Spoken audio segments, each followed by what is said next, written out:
awkward here. Should I stand? Is that cool? All right. My name's Cristy C, and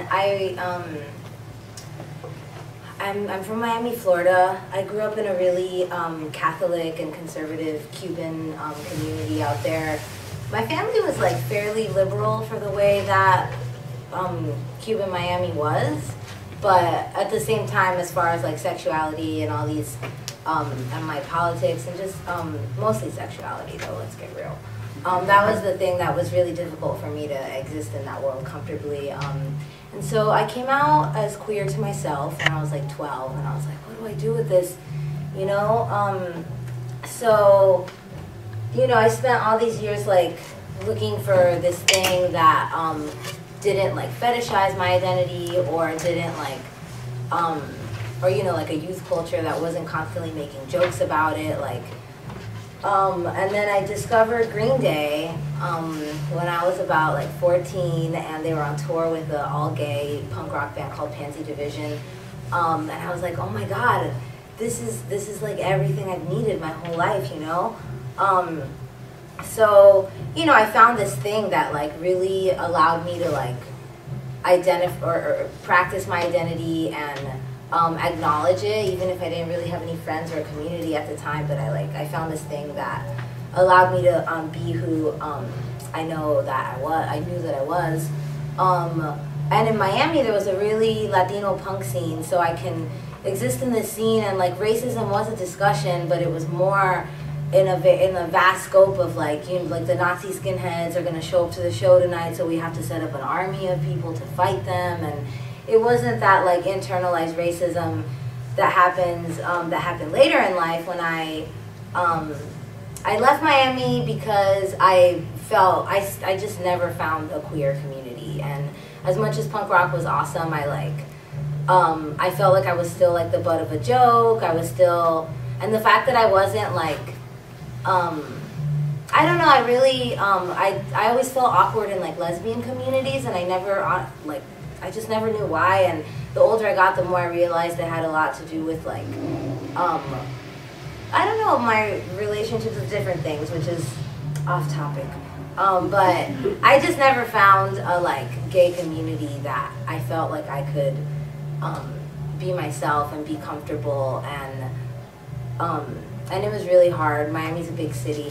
So eventually I like traveled around looking for this like punk rock world that had like a dialogue on feminism and queerness, and I wasn't gonna be made fun of. And you know, Miami was rich in this really amazing cultural context, because it was like Latinos making punk rock music, and there was a lot of like hip hop mixed into the punk rock, and like it was really comfortable for all these reasons. But then yeah, I was like, I need to go be gay somewhere, and I need to go like not feel depressed all the time, for one.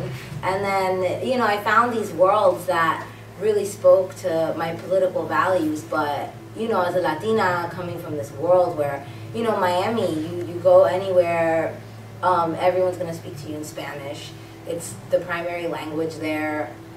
I just grew up with really intense cultural values that I really wanted to maintain, and I knew that I was going to lose them the second I was like, oh, I'm gay, what am I going to do with this? I knew that something was going to happen in my life that would distance me from that world, and I didn't know what it was going to look like. And eventually when I found these like really queer, really feminist punk rock scenes, there was this whole new animal of dealing with racism in the context of a radical community. Because these are communities that exist for the sake of like radical inclusion and queerness and all these things, but there was rarely a dialogue about race. And when there was, it was like, oh no, now, or like, now we have to deal with that really difficult thing. And it is really difficult, you know, predominantly white political communities trying to access a dialogue about race. But I don't know, it should just be part of life, you know? It should be part of being a radical person to have a dialogue about race. So it was like this constant, like, I can't be in this world because I don't have my culture, I can't be here because I don't have my sexuality. So it was this constant like struggle to find this thing.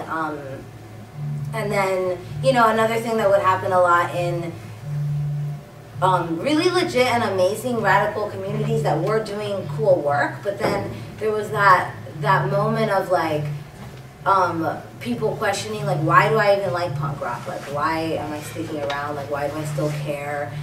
And, you know, at the end of the day, I wasn't going to hand it over to, like, the straight white men who were playing in most of the bands. Because that's just what, it totally makes sense if someone is going to leave punk rock. It's not, you know, someone doesn't need to define their experience of falling out of punk as, like, giving it to the white man. But for me, I felt like I would be doing that because I loved it so much. Like, this is like the music I want to play. This is the art that I want to make. And it took like 13 years for me to be able to start a band and just kind of like get my foot back in that world creatively. Because of all these different like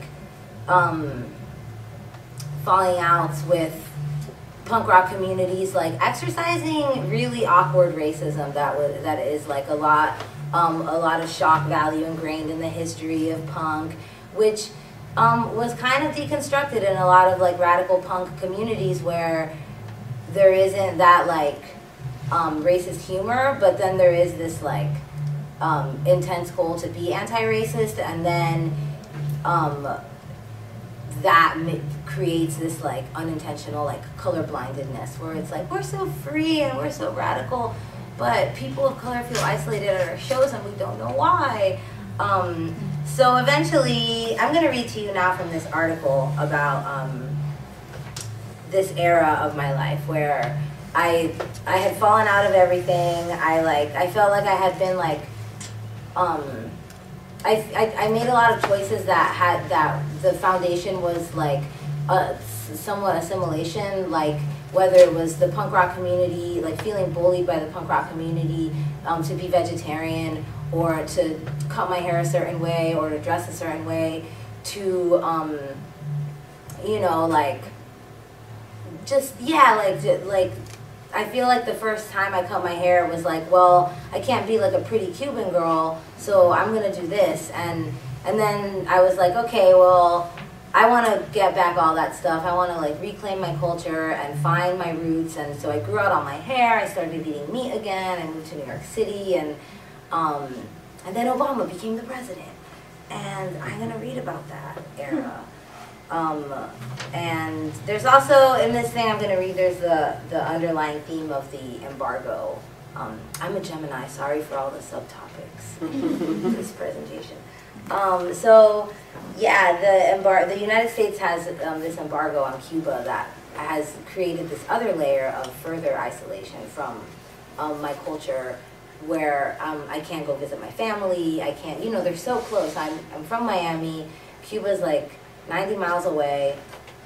It's really close, and we can't go because of the United States relationship with socialism and communist governments, and with absolutely no consideration to the people and the vast amount of Cubans that are in the United States, particularly in Miami, and the fact that there's like this eagerness to like embrace our, Republican Cuban revolution here in Miami, and you don't want anything to do with your family who's down there because they're submitting to the communism by staying there, which is not true. They may hate capitalism, but they may like aspects of communism, but these are like workers, people, families who live in a society where they probably don't like their government all the time. Like, you can't really judge a nation based on or the people based on the government, which is what is really like pushed in the like Miami Cuban agenda. So anyways, I'm like, where do I go? Do I go to Miami, or try to be in that world? Like, oh, I can't because of all these things, and then try to connect with my family, and I can't because of these things, and then punk. So nothing was working out, and this is about this era where I was just living in New York City, kind of isolated from any community, and like trying to disconnect to myself, and me and my friend are like trying to, we heard Obama was going to talk about Cuba in the news, and we were just waiting for it to start, and this article's about that. All right. Oh God, I didn't even recognize you without your dreadlocks, I told Tony as he stood in the kitchen at that party last week. Yeah, I didn't recognize you either. You look browner. It might be your hair or your chest tattoo. Tony responded, and his sentiments were ambiguous. He hadn't seen me since I had partly fuchsia, inch-long hair, pale vintage glasses, a striped dress, and colorful leggings. Last week, I was wearing a t-shirt, 12 years worth of tattoos I had waited to get till I turned 24. My hair was about 14 inches longer. I had also decided to grow out my eyebrows, once elegantly drawn on my face each morning for about 11 years. Last week I was unclear as to whether Tony was hurt that I defined his persona through his latter hairpiece and used watered-down racism as a defense, or if he really was just that much of a tactless asshole. While annoyed at his language, I was aware of my rejection, recollection, and reconnection to cultural representation. The interaction circulated through my thoughts for about 24 hours until the day after, when I was hanging out with Corinne. Thinking about Cuba and thinking about the past, my blood coagulated, condemning the unnecessary distance between itself and its soil. Giving free-rein birth to anxiety, my blood spoke. Fuck this shit, I reiterated as I sat by Corinne on my tattered upholstery and flipped on a muted CNN while Pink Floyd's Dark Side of the Moon played in the background. As we snickered at the synchronized intervals, we waited for the broadcast of Obama's speech on Cuban-American relations. I wondered how a president's alternative take on a seemingly endless blockade will affect the minds of the conservative pockets of the Cuban-American community that is my home. I wondered if finally both Cuban and U.S. governments would choose to break the silence that severed the cultural ties between burgeoning Cuban-American generations and the Cuban people. I wondered if American television would even broadcast this sort of thing. And then I go on and talk about how the embargo is messed up for a page and a half. And I'm going to skip over to the end. I don't like lavishness and riches to the degree of our world's trumps, ranches, and estates. I don't find the way vast capital is used to be intelligent nor useful. I don't like the vast division that is so obvious in the fabric of planet Earth, first, second, third worlds, because 2010 years ago, someone decided what prosperity meant. Someone who didn't have much to say, so they created Western religious sects and thus resulted social classes, organized titles for ways of being, and a take on society that suddenly placed the color of our flesh and the construction of our morals on a global caste system which many able-bodied men gladly acted upon. Humans were now disabled as opposed to just different than whoever was deciding whatever. Ancient treaties that belittled the existence of indigenous cultures began a mass exodus through the ocean. Conquistadors were now missionaries, and westernization was now freedom. Eventually, the ancient story of Jesus was sold to a pale-faced conservative who would decide the future of the following 2,150 years into the following age. He fell madly in love with the state, the Federal Reserve, and the new definitions of genitalia, biology, mental security, ethnicity, skin color, right and wrong. Humanity suffered and celebrated, using organized religion to both assist and attack. They spent thousands of years unlearning the damage and rejoiced at any reconnection to self. Eventually, I grew up and have accepted that that's just what happened, and life goes on with what we have and who we are. Everyone holds on to their battle tightly, whether the world around them is crumbling or feasting on their idea of vitality. I left Miami, and my idea of vitality grew dented as I settled in a comfort zone outside of my culture. Vitality was now measured by how much of a feminist I could be, how pink my hair was, how thin my eyebrows were, and how long I could stretch my English activist vocabulary while drowning in an anarchist community that sometimes elevated adapted struggles such as veganism while dismissing the struggles of people of color. As a kid, it was my Latina accents that pissed off my Latino classmates whose insults constructed my premature definition of pretty. So I hated my bodily proportions for several years, shaved the center of my eyebrows, my sideburns, and cut off all my hair because it was a reseco. Cuban girls wanted lavish strands of straight, dark hair supplemented by renowned stylist Mirta de Perales, who always encouraged blow drying. I only liked my hair when it was dirty, greasy, tame, naturally gelled, but it was easiest to just cut it all off. Assimilation was common sense to some, sometimes a regret to me. My reconnection to self is still in progress, but happened once I basked in who I was and bolstered a sense of pride unheard of to my adolescence. Now I'm a Latina before I'm an anarchist. I'm a starved huichona salivating over the food and music my culture owns before I'm anything, because I live in America and because I come from a line of diligent and overworked mothers and sisters. Because it takes work to live a genuinely cruelty-free lifestyle where internalized racism dwindles above all the morals we are trying to deconstruct. I tell myself people undergo this work eternally, so I nitpick at the fabric of my world and myself until I feel sane and until I feel safe. I choose my friends and community with new understanding, without feeling silenced by the conservative paradigms of Miami, where it wasn't always safe to be queer, but it was so productive to remain angry. As Corinne and I waited for the broadcast, the same bulletin aired on heavy rotation. At the recent Summit of the Americas, President Obama spoke of mending relations with Cuba and possibly lifting the travel ban. A poised woman's voice would say, as they would show Obama behind the podium, lips in motion yet inaudible. She reminded me of the announcer on the train during a delay. Every 5 minutes you think she is going to tell you everything you've waited your whole life to hear, but instead she repeats herself as the monotony pisses into your ear, and you either get off the train or you change the channel. We changed the channel, then we turned off the TV. That's that one, you guys. Thank you.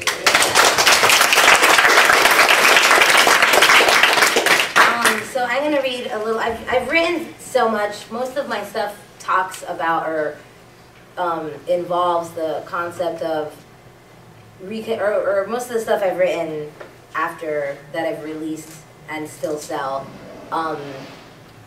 has been a lot about kind of like maintaining your culture while also trying to maintain these other things that are subcultural or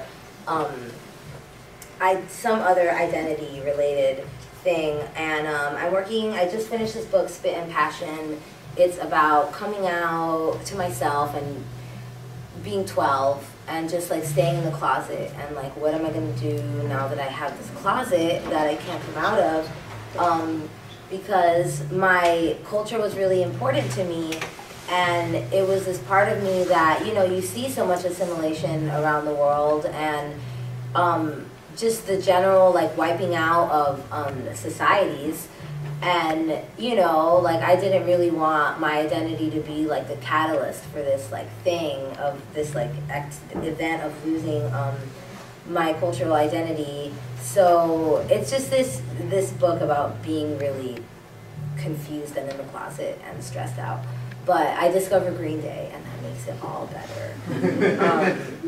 So I'm going to read a little bit about the era before I discovered Green Day, where I talk a little bit about my family and my interest in like rock and roll music as a this like voice or like thing to describe like my alternative lifestyle, because I was into salsa and I was into hip hop and like pop music. But I would see it and I would just like sexualize it too much because it was so sexualized a lot of the time. Like a lot of the hits of the early 90s were sexy, and there was a lot of like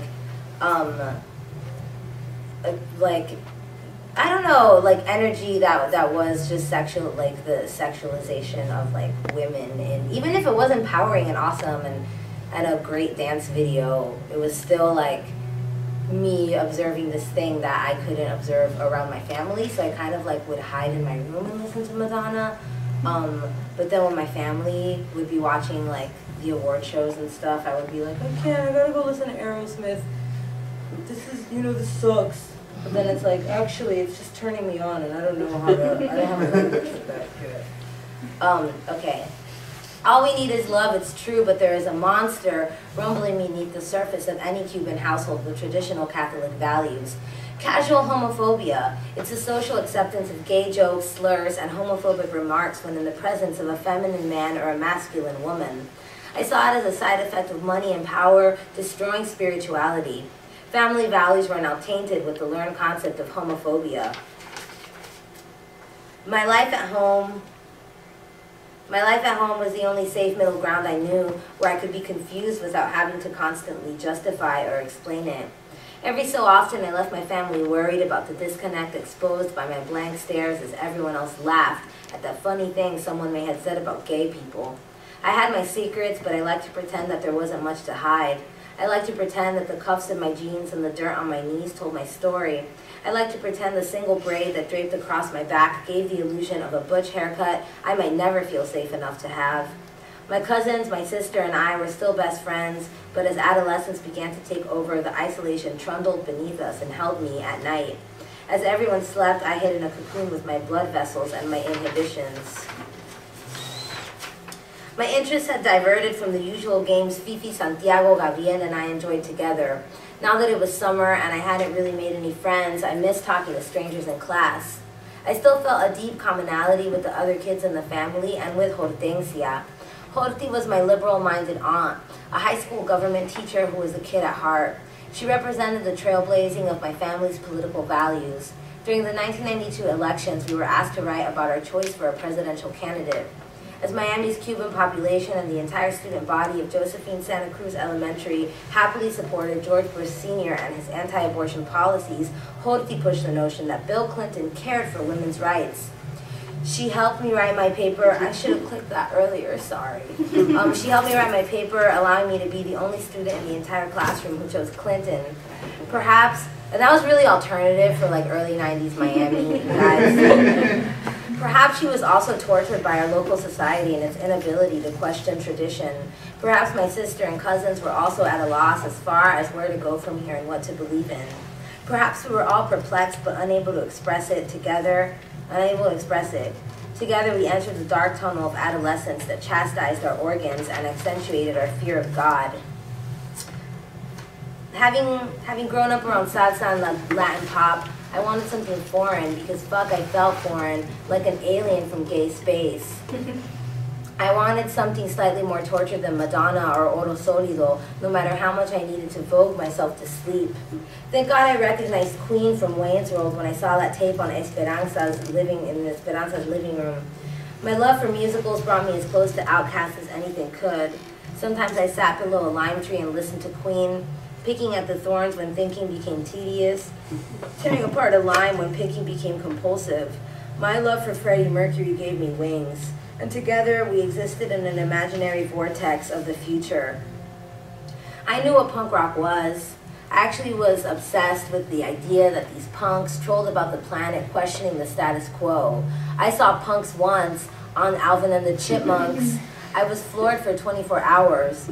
I was about 4 years old and I saw an episode called Chip Punk, where the Chipmunks pursue a punk rock identity and end up running from the cops after playing an underground club. I thought, in the show, the cops came because of a noise complaint, but I thought punk was illegal, so I was like, oh my god, that's really special. As they ran, they daydreamed of what jail would feel like. The images deeply affected me, partly because it hurt to see the Chipmunks in jail, and partly because somewhere there was music so frowned upon by the mainstream but so important that these punks would risk arrest for the sake of playing a show. I like to believe La Virgen de la Caridad didn't mind my interest in punk or Queen, despite her flock's interpretation of the devil's music. Running the tips of my fingers through the folds in her gown, I wondered if her persuasion was real, and if the Christian right appropriated saints and apostles were in fact correct about the fabric of the earth. Putting my finger between the crevices, the passage of the ship, and along the sculpted waves, I tried to pull out the one displaced figurine that I used to steal and play with. I realized it had been glued down. Everything was changing. I decided La Virgen reconstructed the meaning to everything, dismantling the typical doctrines of her followers for the sake of my own salvation. She wasn't a toy anymore. She was an artistic tradition, an ideology that needed work, and a woman who might have honored other women, but we will never know, because so much of her history had already been destroyed by patriarchy. That's it, you guys. Thank you.